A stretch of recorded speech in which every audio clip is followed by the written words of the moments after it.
My mom said I wasn't welcome at Thanksgiving to please my stepdad's parents who hate me. I crashed anyway and found what they were hiding in the garage. Now they're all facing prison time. I guess the real beginning is when my dad died in a car accident when I was 7. I don't remember much about him, honestly. Just flashes of him teaching me to ride a bike, the smell of his cologne, and how he'd always bring me those little strawberry candies when he came home from work. After he died, it was just me and mom struggling to get by in our crappy little apartment. She worked 2 jobs, waitressing during the day and cleaning offices at night. I spent a lot of time with our neighbor who watched me after school until mom got home, usually after I was already in bed. Things were hard, but in a weird way, it was simple. Just me and mom against the world. We didn't have much, but we had each other. That all changed when I was 16, and mom met Nate at the restaurant where she worked. He came in for lunch every day for like a month before finally asking her out. 6 months later, they were married, and we moved into his house in the suburbs. He had a good job as a construction manager, a nice house with an actual yard, and suddenly we were going out to eat at places that weren't fast food. Mom seemed happy for the first time in years, so I tried to be happy too. His family were super welcoming at first. Too welcoming, actually, which should have been my first red flag. His parents, Barbara and Dale, who everyone calls Barb and Big D, I know, gross. His brother Kyle and Kyle's wife Melissa would always invite me over for these family bonding weekends at their place. At first I was like, cool.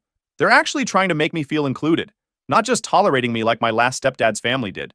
But after like 3 months in, I started noticing some weird shit going down at these family gatherings. People would randomly disappear to the basement for 20 minutes and come back all hyped up and talking super fast. I'd see little baggies getting passed around real casual, like when they thought us kids weren't looking. Sometimes they'd have these intense whisper conversations that would stop the second I walked into a room. I'm not stupid. I grew up in the not-so-great part of town before mom married Nate. I've seen enough to know exactly what was happening. They were all high as kites half the time. At first I thought maybe it was just weed, but the behavior was different, more intense, more secretive. One weekend when I was staying at Barbara and Dale's place, mom and Nate went on some couples retreat. I went downstairs to grab a Mountain Dew from the garage fridge at like midnight because I couldn't sleep. I walked in on Dale, weighing out what was definitely not baking powder on this digital scale. There were literally dozens of little Ziploc baggies lined up on the workbench, some already filled with pills. He totally freaked when he saw me, knocked over some of the bags trying to cover everything with a towel, and started stuttering about how it was medication he was helping divide up for a friend with Parkinson's. Yeah, right. I'm 16, not brain dead. After that night, they all started being real weird around me, whispering when I entered rooms, giving me these looks. I could feel the tension whenever I was around.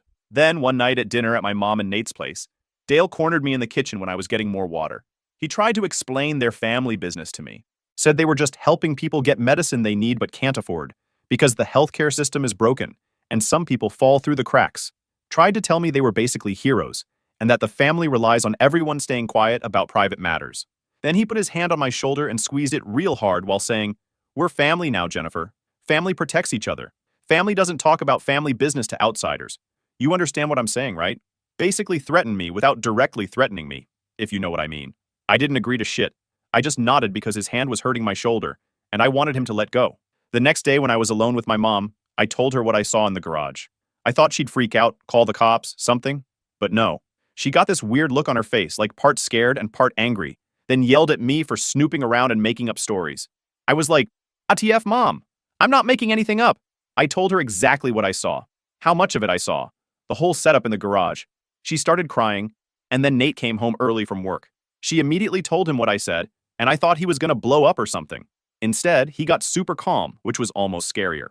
He sat us both down and gave this whole rehearsed-sounding story about how his dad has a prescription-sharing network for seniors who can't afford their meds, and how they redistribute extra pills from people who have good insurance to people who don't. Said it was technically not legal, but they were helping people in need.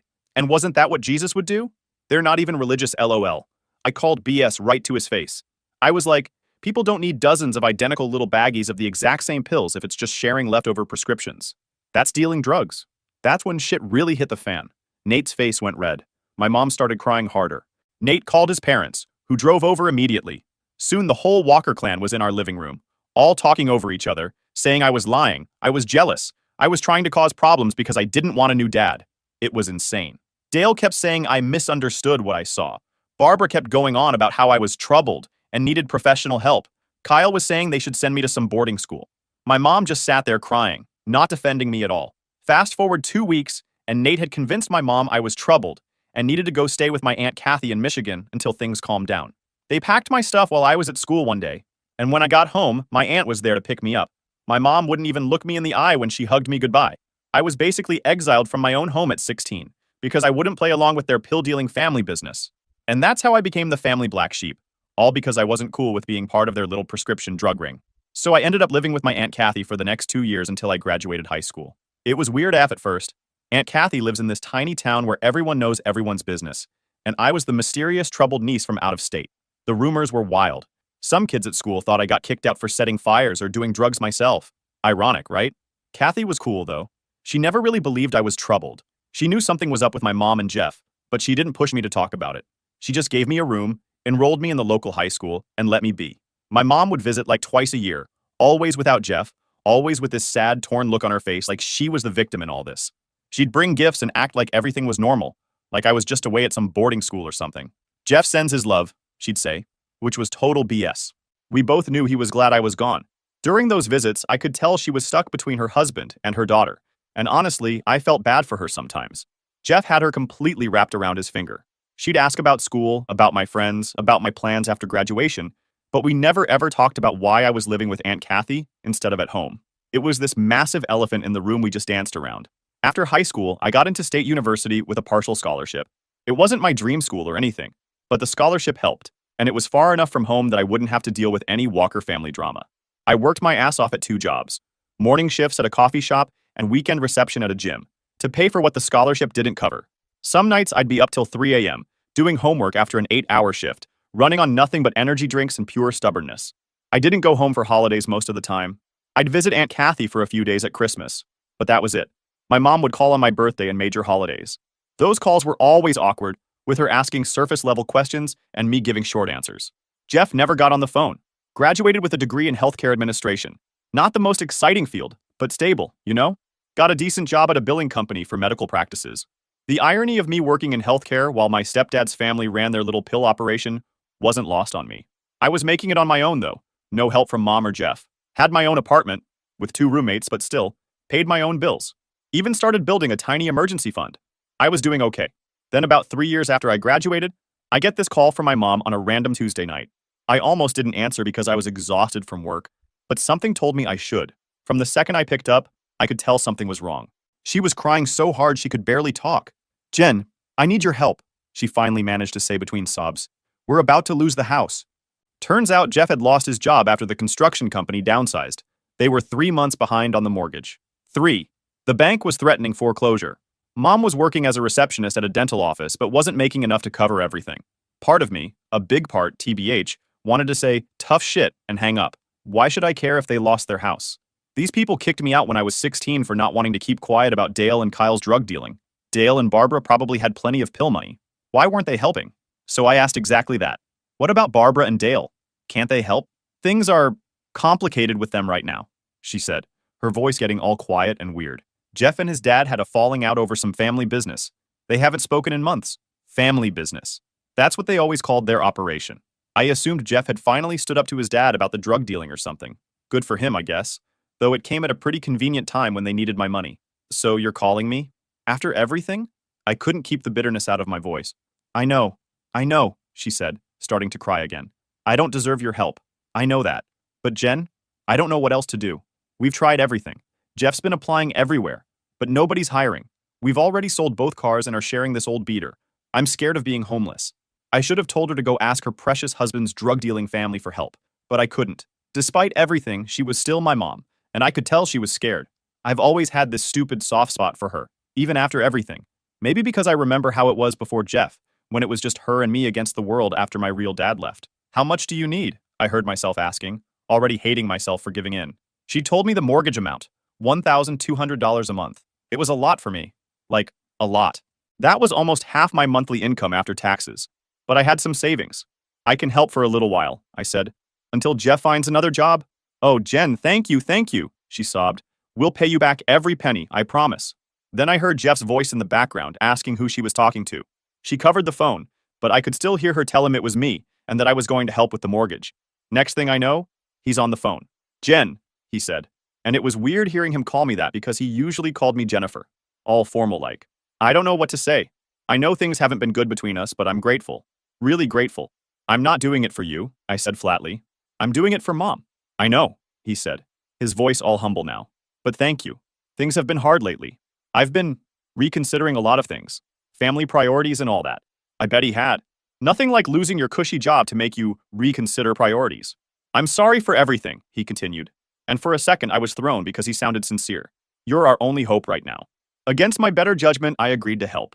I set up an automatic transfer to their mortgage account for the first of each month. $1,200 gone from my account, just like that. It meant no more eating out, no more little shopping trips, definitely no vacation that year.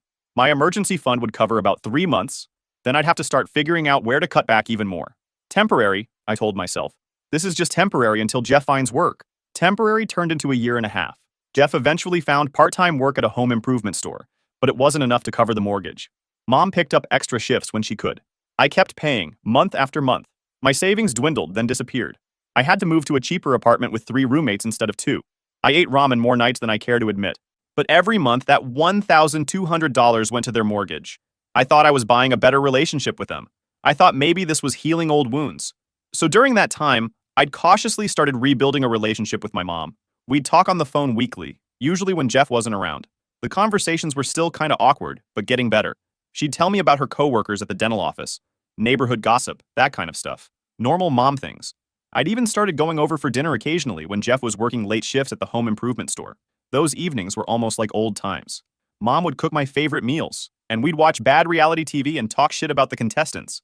It felt, not normal exactly, but like maybe we were getting there.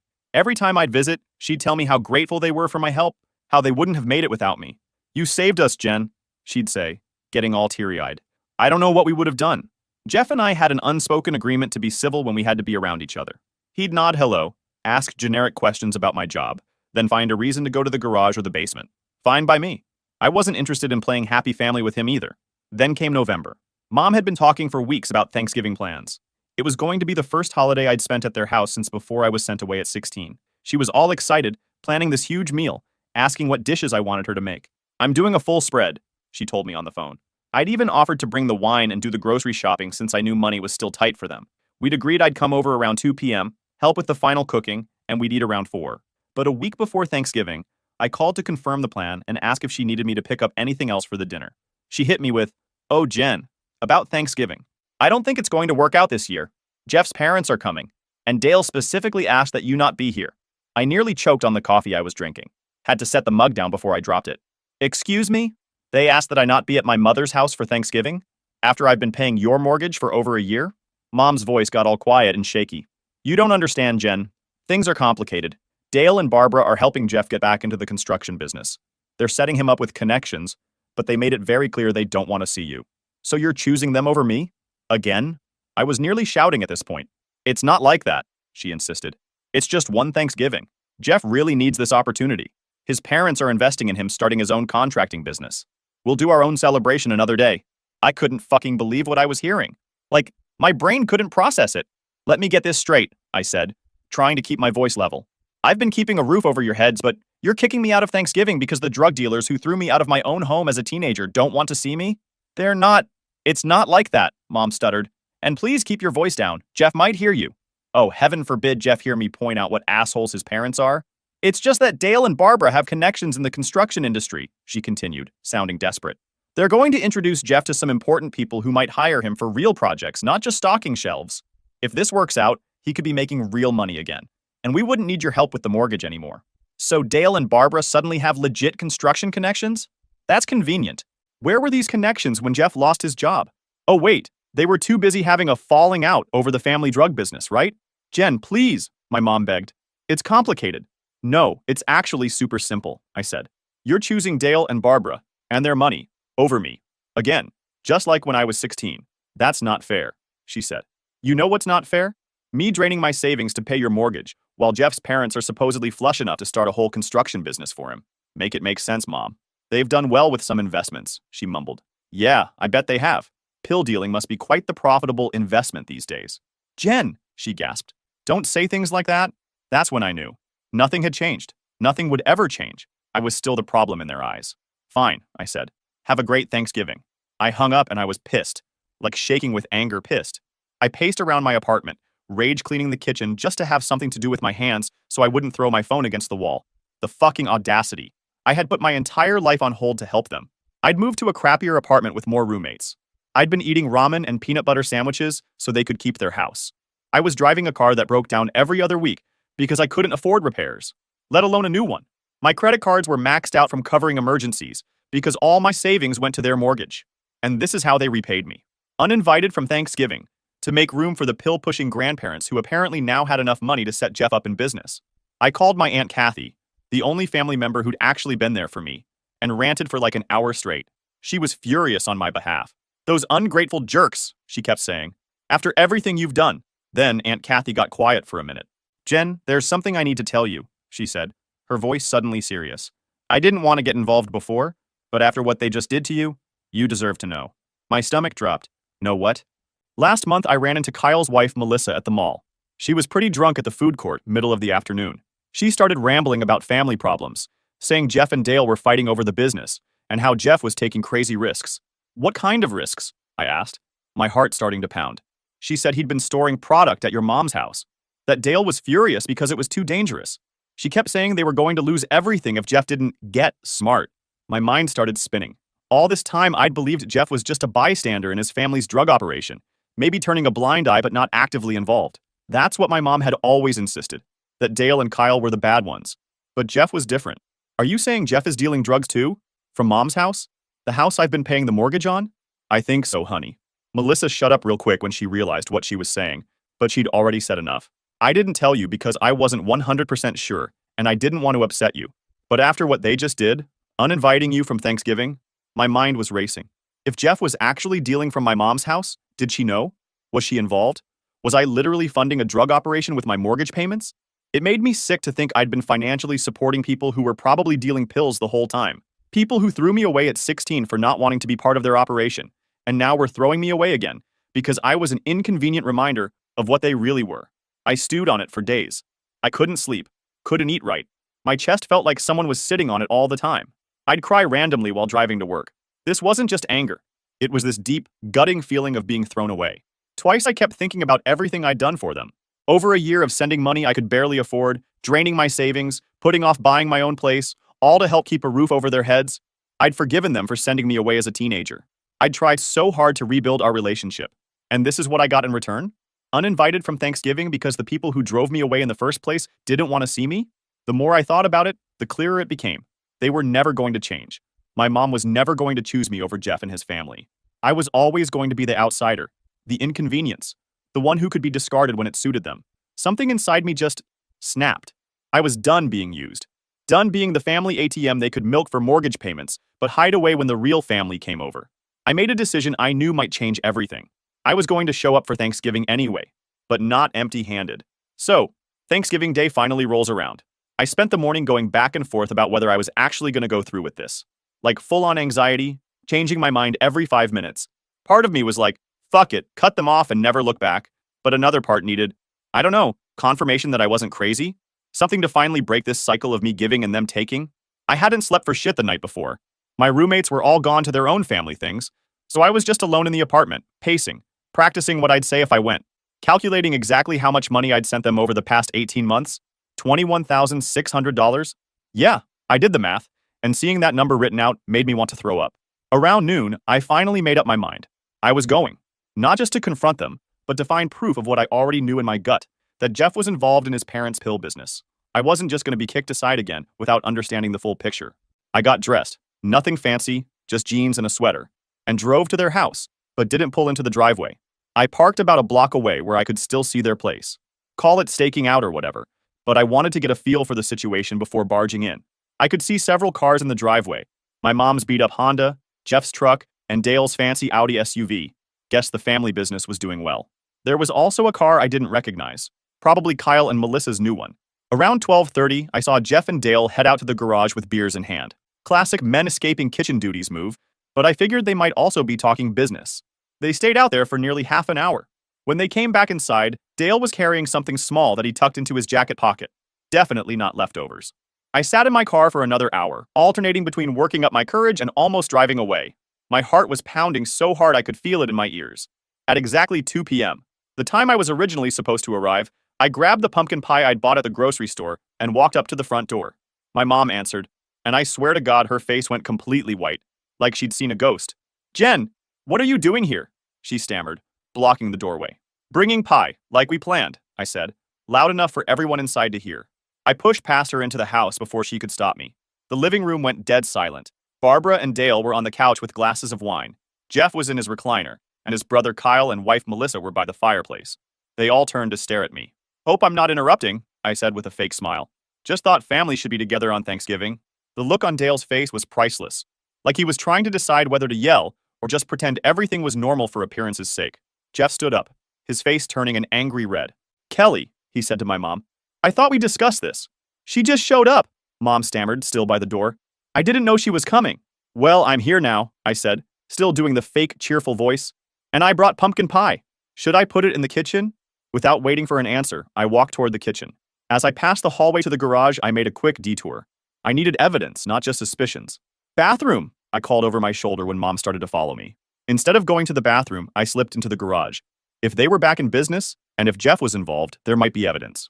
The garage had always been Jeff's domain. He didn't even like my mom going in there to get stuff from the freezer. The place was cluttered with tools and half-finished projects. Typical Jeff, always starting things and never finishing them. I did a quick scan and spotted his work duffel partially unzipped on his workbench. I glanced back at the door, then quickly looked inside. Jackpot. There was a small fireproof lockbox inside, unlocked, with stacks of cash, stacks, and several baggies of pills. Oxy from the look of them.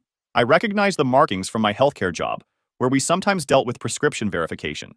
There had to be thousands of dollars in there, plus enough pills to get someone serious jail time. My hand flew to my mouth to keep from gasping out loud.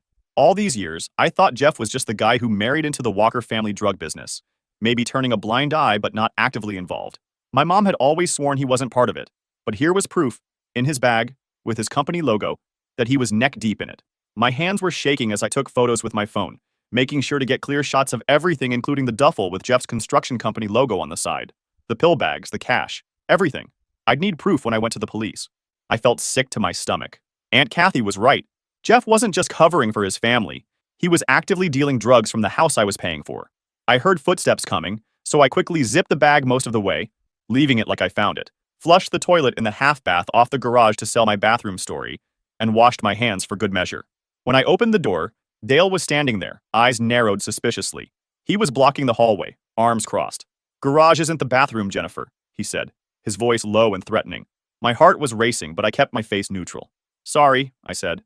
"Wrong door. Too many years away from this house, I guess." He didn't move for a second, just stared at me like he was trying to figure out what I was up to. Then he stepped aside, but not before saying, "You shouldn't have come today. This isn't going to end well." Was that a threat? It sure felt like one. When I got back to the living room, the tension was so thick. Barbara was whispering urgently to Jeff, who kept glancing at me with growing suspicion. Kyle and his wife were pretending to be super interested in the football game on TV. My mom looked like she was about to have a panic attack. "You know what?" I said. "I can tell this is awkward for everyone. I'll go. But Mom, can I talk to you outside for a minute?" She followed me out to the front porch, wringing her hands and looking everywhere but at my face. "Jen, you shouldn't have come," she said quietly. "You've made everything so difficult now." "Mom, listen to me," I said, my voice urgent. "They're still dealing drugs. Jeff is involved. I just saw a lockbox full of pills and cash in his work bag in the garage." Her head snapped up, anger replacing the anxiety on her face. "That's ridiculous," she snapped. "You're making things up again, just like when you were a teenager. Jeff runs a legitimate business now. A legitimate business that hasn't even started yet? That has thousands in cash and prescription pills? Mom, wake up. They're using you, using your house probably. If they get caught, you could go down too. I want you to leave," she said coldly. "Now. And don't come back until you can be supportive of this family." The way she said "this family," like I wasn't part of it, broke something in me. All these years, all this money, all this trying to rebuild bridges, and I was still on the outside. Still the troublemaker. Still the one who wasn't family. "Fine," I said, my voice cracking. "But you can kiss your mortgage payment goodbye from now on." I walked to my car with as much dignity as I could muster, feeling her eyes on my back. I didn't cry until I was a block away. Then I pulled over and just lost it. Sobbed so hard I couldn't breathe. Part of me had still hoped, after everything, that my mom would believe me, choose me, but she never would. When I finally got myself together enough to drive, I didn't go home. I had those photos burning a hole in my phone. I had evidence of what they were doing, and I knew exactly where I needed to go. I wasn't just angry anymore. I was heartbroken, yes, but also clearer than I'd been in years. These people, including my mom, had been using me, lying to me, and pushing me away whenever it suited them. And they were dealing drugs that hurt people. This wasn't just about my personal grievances anymore. As I pulled into the parking lot of the police station, tears were streaming down my face. The desk sergeant actually asked if I was okay to give a statement, or if I needed medical attention first. That's how wrecked I looked. My family, I choked out. They're dealing drugs, and I have proof. I showed them the photos, told them everything through hiccuping sobs, what I'd seen as a teenager, what happened today. They took me to this little interview room with uncomfortable chairs and fluorescent lighting that made my already puffy eyes hurt even more. They didn't seem super interested at first. Probably thought I was just some crazy person with family drama. But when I showed them the photos of the pills and cash, Detective Rivera's whole demeanor changed. She called in another detective, an older guy whose name I can't remember. We've actually had our eye on a distribution network in that area. This could help connect some dots, one of the detectives told me. I felt like I was going to throw up when they asked if I'd be willing to make a formal statement and possibly testify if it came to that. My signature on that paper felt like signing away my relationship with my mom forever. But I did it. My hand was shaking so bad my signature looked like a little kid wrote it. They told me they'd probably execute a search warrant soon, but to act normal if my family contacted me. They also said I shouldn't go back to the house, like I was planning to after that disaster.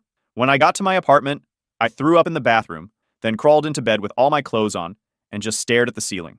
One of my roommates knocked on my door around midnight to ask if I was okay. I told her I had food poisoning. Easier than explaining the truth. I didn't sleep that night, or the next. Just kept replaying everything in my head, wondering if I'd done the right thing, wondering what would happen to my mom. 3 days after Thanksgiving, they raided my mom's house. I knew it was happening because the detective called to let me know. Said they found way more than what I'd seen. Apparently the garage wasn't the only stash spot. They had pills hidden in the basement ceiling tiles, more cash in a safe behind a false wall in Jeff's office, the spare bedroom he'd taken over. Jeff, Dale, and Kyle were all arrested. My mom called me about an hour after the raid. "What did you do?" she screamed into the phone. "They took Jeff away in handcuffs. They tore the house apart." I reported what I saw, I finally whispered, my voice cracking. "If they found more, that's not on me. They're saying I could be charged as an accessory. How could you do this to your own mother?" That broke me a little, but I didn't answer and hung up. There were nothing left to say. The weeks after the raid were a blur of police interviews, legal meetings, and sleepless nights. I learned that Jeff wasn't just involved. He was one of the ringleaders. His construction connections gave them access to people with prescriptions, buying pills from those desperate for cash, and reselling them at a markup. The thing with Dale wasn't about morals. It was over money. Jeff wanted a bigger cut, pulled back when he didn't get it, and that's when they lost the construction job and needed my help with the mortgage. When the prosecutors offered Jeff a deal, he didn't hesitate to flip on Dale and Kyle, proving he'd sell anyone out to save himself. Jeff got 3 years, while Dale and Kyle took heavier sentences. My mom wasn't charged, but Barbara and Melissa got probation and lost assets. I didn't talk to my mom through it. Every call ended in blame and heartbreak, until I stopped answering altogether. But she eventually lost the house 5 months later and moved in with her sister in Ohio. She called me a few times, her voicemails swinging between begging and anger. "You destroyed this family," she said in one. "I hope you're happy now." Her words still haunt me. Did I act for justice or revenge? Was I protecting others or settling old scores? I started therapy, trying to live with the choices I made, but I don't regret turning them in. They were criminals, but I'm haunted by the what-ifs. Could I have saved my mom sooner? Would any of this have happened if I just stayed quiet? Some bridges, once burned, don't rebuild. Maybe this is one of them. Thank you for sticking until the end. Tell me, what do you guys think?